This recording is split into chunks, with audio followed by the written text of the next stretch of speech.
Bless you, family. It's your Las Vegas neighbor, historian, Minister Sanders, giving you some Black history that's local and national. We're gonna talk about some Las Vegas history that I know a lot of y'all are not familiar with. Have you ever wondered who was the most influential pastor back in the 40s, 50s, and 60s in Las Vegas? That guy right there. That's your answer. Bishop C. Cox, or Bishop Clyde Cox.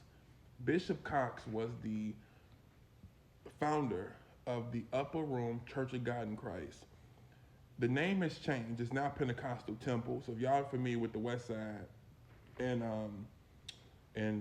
rest in peace to the late Bishop Leon Smith, who was the last pastor of Pentecostal Temple. Originally, the church was called Upper Room, and Bishop Cox started that congregation here with 12 people back in 1942. He was, if I'm not mistaken, the first pastor to pastor a Kojic church in Las Vegas. He was very influential because he took his church from literally, they said, in a couple of years to 13 people to about 1,000. He was one of the first pastors to have multiple services. He was one of the first pastors to be known across the country from Las Vegas. So a lot of pastors, like that whole circuit of like traveling pastors and bringing in ministers from outside, he kind of kicked that off. He was one of the first pastors to have a church that was considered a mega church in Las Vegas, and he was one of the first pastors to really show us the model of the community pastor. His church had resources in the community, from giving out clothes, giving out food. He was very instrumental in endorsing political candidates.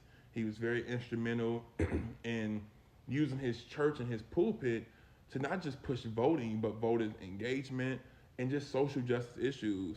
You know, unfortunately, Bishop's life was cut short. He did pass away um, in 1966, I believe, but he left a huge legacy behind. Again, you know, you think about the successful, modern day successful black churches in Las Vegas, he pioneered that.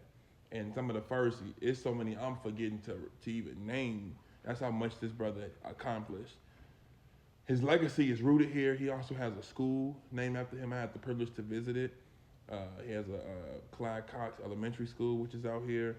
And again, you know, I connect with his story because number one, I grew up Pentecostal. My late pastor, Bishop Michael Carter, was an elder from the Kojic church. So our church was Pentecostal, but it had a Kojic style to it.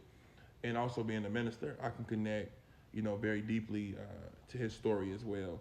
When he passed away, y'all, his funeral was at the convention center. The mayor, the governor, the who's was there. So again, this brother was a true somebody, not only in Christ but in our community. Rest in peace. Continue to rest in peace, Bishop.